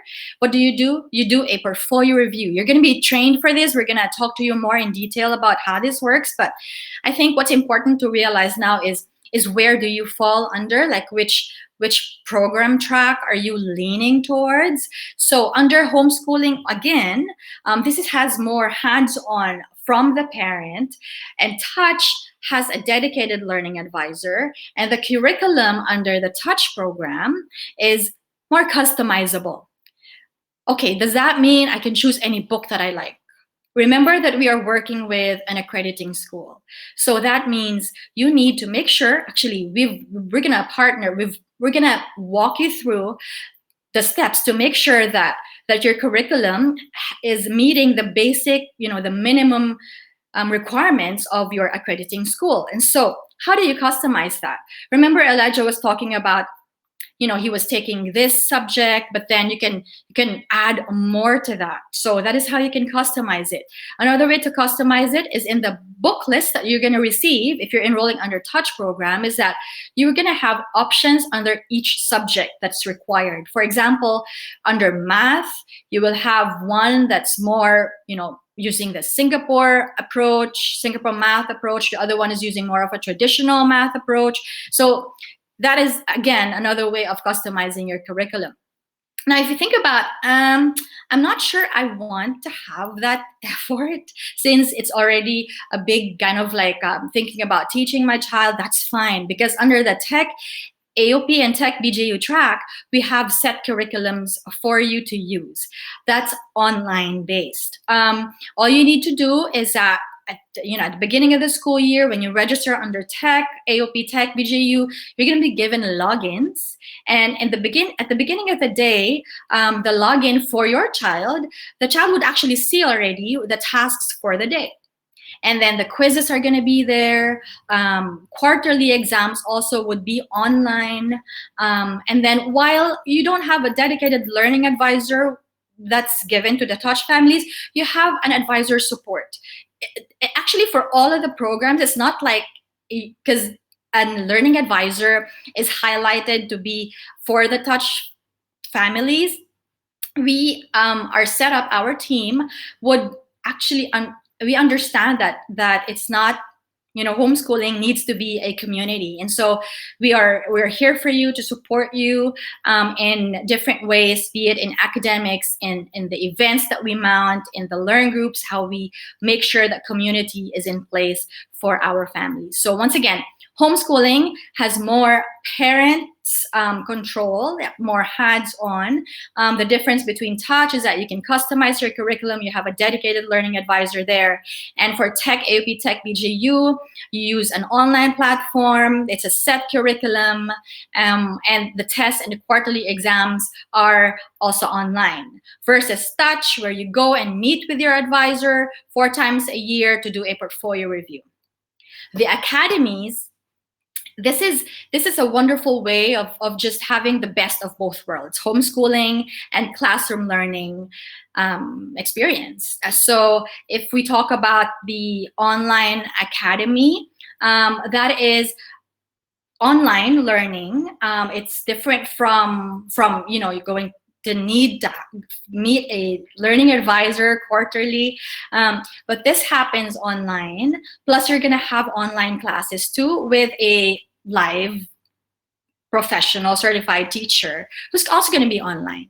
Now, the difference of online academy between with hybrid academy is that for those enrolled in the hybrid academy, and this is offered for grades KG2, that's K2 till grade 3, they're going to need to come to the facility once a week and have like an experience of being with classmates, with a professional teacher, also certified, teaching and walking you through the lessons that is set for the whole school year. Specialized talks about the Learning Curve program, or TLC, and this is the programs that we've set up for exceptional and challenged learners. Now, on the breakout rooms later, we've broken down rooms for if you're choosing homeschooling, which has more hands-on, and if you have exceptional or challenged learners, that's TLC, you are also joining the Touch program rules. So it's the room. So it's the Touch TLC group for Q&A, and then the academies or online learning and hybrid in another Zoom group. I now want to show you what a homeschool year looks like. Maybe you're thinking, okay, what do I do? How does it look like? We've all been there, and it's exciting. I want to share with you how, of course, you begin by attending an orientation, and after today, you're going to receive an email from us for your next steps. And when you begin, a welcome email from your advisor or your support team in your learning track program is going to send you a welcome email, going to talk about, okay, what's next, what training is available for you to go to, what date is that, sort of just to actually establish the connection that you have, so that in any concerns, for anything that you're not clear about, you want to have a consultation along the way, you have that person to go to. After the welcome email is you get your curriculum. You're going to be helped out also here. And then you start your parent-teacher certification trainings. Now, we have requirements for our families to make sure that you're set up as a family with all the trainings that we have. And what is covered in these trainings are, like how to map the curriculum. If we want to develop tests for our children, how do we set it up? What rubrics do we use? Or in terms of even just what learning styles can we focus on and to use as we teach our children? So all of that is going to be in the required PTC, is what we call it, Parent Teacher Certification Trainings. We have a pre-test, it's the next step, and also a post-test that you will see later. But this is a diagnostic test that all our students, our learners take. What is it for? It's not a pass or fail test, but it is really to address, actually to see the learning gaps that can be present in our children. And so when we know that, we can actually address it in the school year. You know, for example, when after the diagnostic test, it shows that you need to focus more on English, then you can have more of your, approaches to teach or to use like topics to enhance more of the English skills. And you see that this is having a post test also by almost end of the year. That means that it will show that the results in the post test, of course, would show whether we have improved or that the learner has actually improved in the school year. Between that, of course, the post test, the pre-test, you're going to have your online grading system that you're going to be trained for as well. And then you go through your portfolio reviews or the quarterly exams and then a post test, and then you go for clearance so that you're ready with your documents and everything else to re-enroll in the next level or to move out to university, or if for this season you need to go back to a regular school, that's fine. There's going to be no problem there because we're going to be providing all the documents that you need. What is crucial to understand at this point is the enrollment cycles. When we talk about enrollment cycles, these are the months that you can actually enroll in the program. So for the Philippine accreditation, remember we have 2 accreditations that you can choose from. The Philippine accreditation has March, June, September as enrollment cycles. For the US accreditation, you have an extra month, and that is in December. I talk about this because there's a critical, concern or like something that you need to remember about enrollment cycles, and that is you cannot enroll in the same calendar year twice. For example, you enroll in March and your child is such a fast learner, 3rd grade in March, done by September. September is an enrollment cycle. Can you actually enroll? Remember that it is in the same calendar year, and so it kind of doesn't work because we are working with an accrediting school. And so at the beginning of when you register in our program, we submit your family, your documents, and all the, to make sure that you're accredited for that year into these schools. And they so tag you for a specific school year. So it is not possible. Although if you're thinking about fast tracking, you can talk to us about that, ideally at the beginning of the school year, so that we can, together walk alongside you about the pacing and the timing of how you just carry on with your curriculum so that you finish at a certain date. Because we want to make sure that your goals are met also, since as a homeschooling parent, we are now the ones in charge. So that is the homeschool year at a glance. Some of you were asking also about, okay, where are these homeschoolers now? Are they okay? Have they gone to universities? And I think that is my next slide. Just to show you where they have gone. We have graduates who are now in UP, in the big schools in the Philippines, because since we have a major percentage of our community as Filipinos. But if you have questions about, okay, how about enrolling to universities here in the Middle East, that's also no problem. How about if after homeschooling, we need to enroll in one of the schools here also in Dubai? Remember that at the end of the school year, we give you the documents that you need. Now, if you're thinking about, is that possible to use for a university? How do we take the entrance test? We're going to walk you through that at the Q&A portion. But I also want to now, in the interest of time, show you a video about a special project to share the blessing of helping more children get access to better learning. So we have a special project that would make sure that what we're receiving as a blessing as a homeschooling family kind of like extends outside. And here is what we will see in this video. Of learning better together, of shared experiences that equipped, nurtured, and brought us closer together. On top of all the learning, there was a lot of living intentionally, laughing wholeheartedly, and loving unconditionally. As one family, we've been blessed with the many opportunities to purposefully steer our children towards who God wants them to be. And no matter the obstacles we encountered, the reward of seeing them uniquely flourish makes it all worth it. It can only get better from here as we take that next step to expand our borders by sharing our blessings to help more children get access to better learning. Presenting Homeschool Global 1-to-1 in partnership with World Vision. World Vision is a Christian relief, development, and advocacy organization devoted to improving the lives of families and communities to overcome poverty through various forms of support.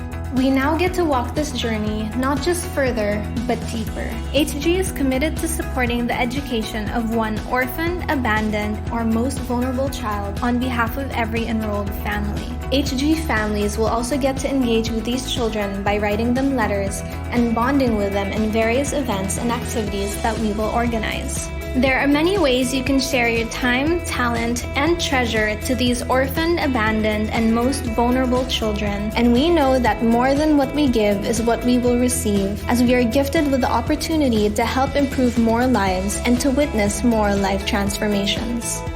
1-to-1, 1 HG, 1 for children, all for the audience of 1. So once again, a special project that we have is called 1-to-1, and this is in partnership with World Vision. A part of your family's tuition or the program fees will sponsor the annual education of an orphan, abandoned child, or a most vulnerable child. So that is something that we want to share with you all. The next few videos now would be featuring homeschoolers who have been in the program, and some families also, and also the chancellor, actually the former chancellor of University of the Philippines, Chancellor Dan. Let's hear it from them.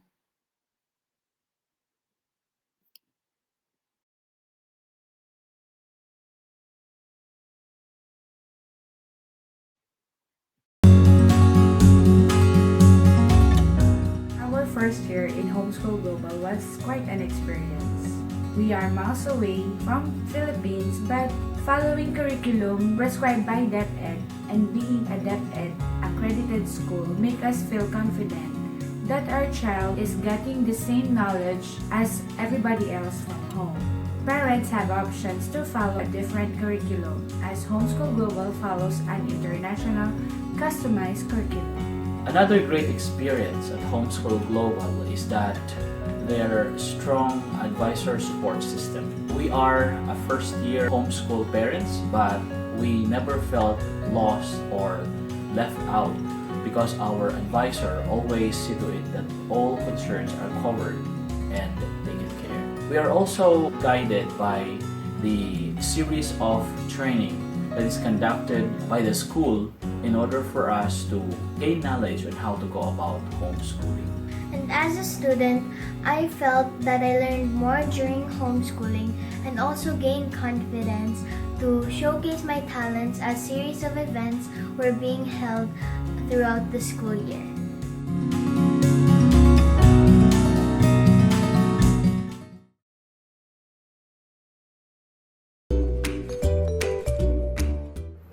Hello, my name is Tyler Brent De Leon, a recent graduate of Homeschool Global Middle East.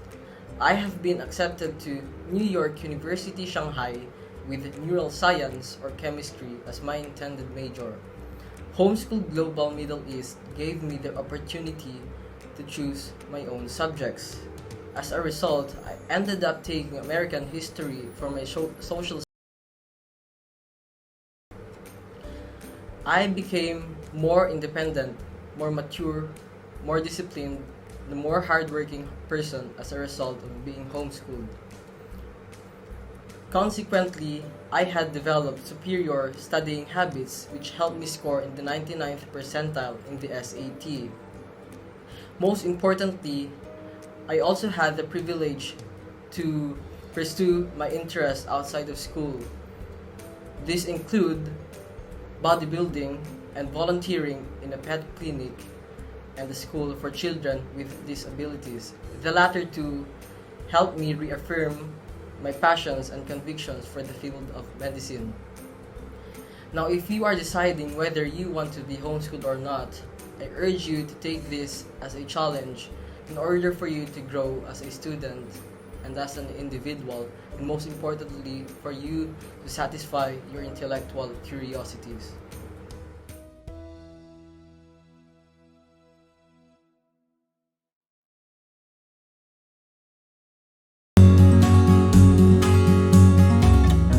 Our first year in Homeschool Global was quite an experience. We are miles away from Philippines, but following curriculum prescribed by DepEd and being a DepEd accredited school make us feel confident that our child is getting the same knowledge as everybody else from home. Parents have options to follow a different curriculum as Homeschool Global follows an international customized curriculum. Another great experience at Homeschool Global is that their strong advisor support system. We are a first-year homeschool parents, but we never felt lost or left out because our advisor always see to it that all concerns are covered and taken care. We are also guided by the series of training that is conducted by the school in order for us to gain knowledge on how to go about homeschooling. And as a student, I felt that I learned more during homeschooling and also gained confidence to showcase my talents as series of events were being held throughout the school year.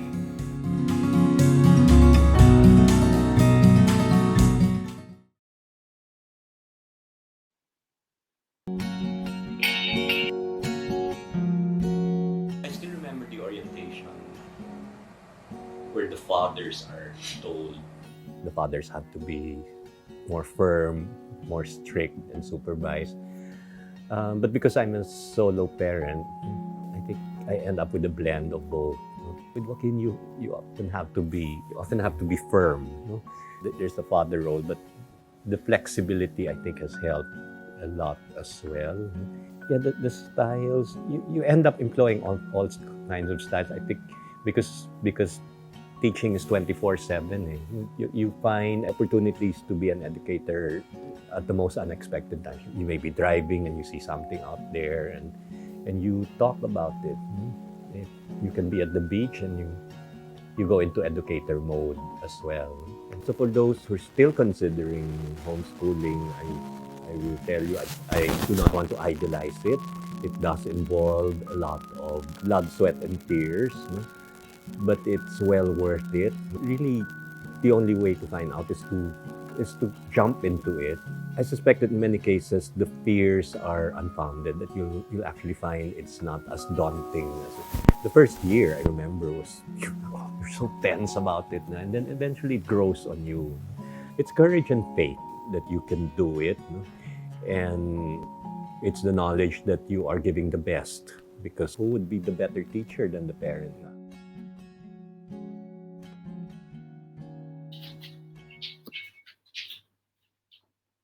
So there you have it, friends. Hopefully those videos further confirm your decision to homeschool with Homeschool Global.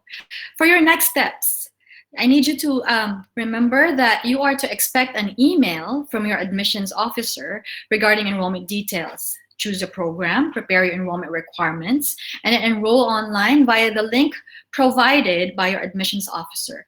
So now maybe thinking, okay, I haven't met or I haven't talked to HG just yet, and a few days after, because definitely today or latest tomorrow, you need to be receiving that email already. And if you have not received it, please email at info-me@homeschool.global. Okay.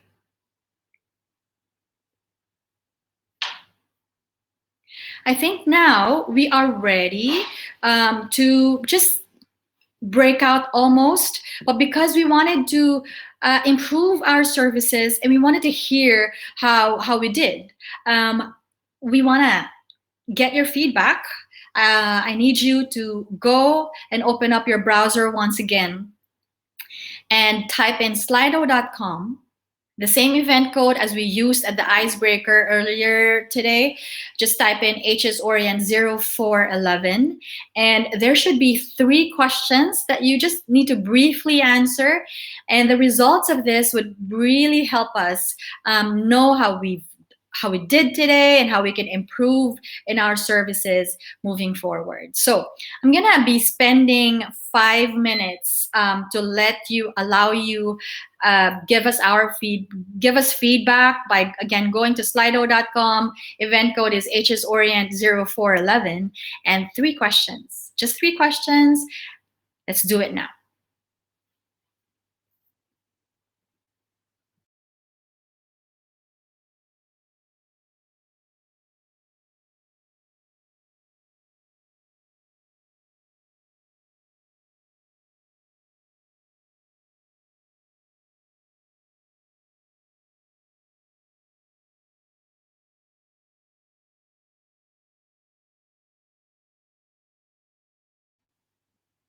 Once again, we are at the portion of giving us feedback. We value your feedback. And so slido.com and answering the survey questions there would really improve our services. But now on your screen also is the information about the breakout Zoom room that you need to go to for your questions and answers. Our team members are already there waiting for you. If you are thinking about knowing more about the Touch program or the Tech and AOP Tech BJU under homeschooling, or you are giving more challenge, yourself a challenge as a take charge parent, want to homeschool that's for Touch. And if you have a child with exceptional and challenged challenge needs, we need you to go to the first room that says, all you need to do is just click on, or you go open up your browser again and homeschool.global/touchtlc. And then if you're looking into doing it more online, having online teachers, or going to the facility once a week, then you can go to the Tech and Academies room. That's homeschool.global/tech online. Now, for some of you who's like, you're not sure yet where to go, you can just choose any of those that you are kind of like inclining to choose. You don't have to be sure already at this point, but even if you're not sure, you can just choose one of the rooms there, and our team would be, still they are equipped to answer your questions. So I hope that is clear. You might want to also check our description at the YouTube account that you are watching this from, because we have also typed in the links to these Zoom rooms, and you can easily just click on that and it will take you to the Zoom room that you would want to ask your questions to. Once again, if you are wishing to just click on the Zoom room, go to the description part of the YouTube page that you're watching it from, and you can see there it's typed for you homeschool.global/touchtlc or homeschool.global/tech online.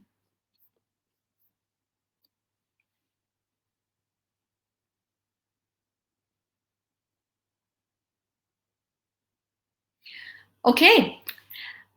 I personally want to thank you for joining us this morning. Thank you for engaging in our discussions. My name is Teacher Peach Isiderio. I was privileged to host you, and I hope to see you soon. Have a good day.